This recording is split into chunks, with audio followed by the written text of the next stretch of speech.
For cyclists, it can be an awkward decision. You're biking down the street and you come across a stop sign, but there's no traffic coming from the cross street. So, do you come to a complete stop the way a car would, or do you just coast through so you don't have to lose all your momentum? As of today, the law says you better stop, but as of tomorrow, cyclists will be allowed to treat stop signs like yield signs.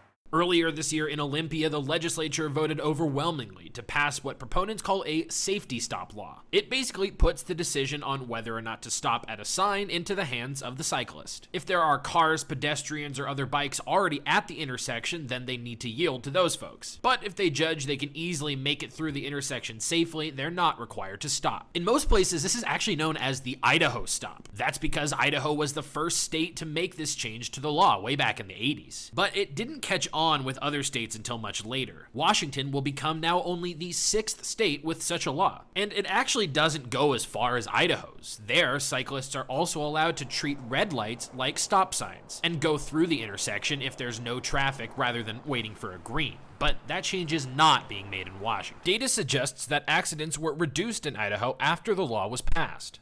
Possible reasons for that? One, it reduces the overall amount of time that cyclists even spend in or around intersections where they're in the most danger. Two, it provides more consistency. Plenty of cyclists were basically already doing this, making it law will take the guesswork out of it. Now, Washington does have 2 exceptions to this law. You still need to stop at railroad crossings and behind school buses with their sign out. In Spokane, Casey Decker, Creme 2 News.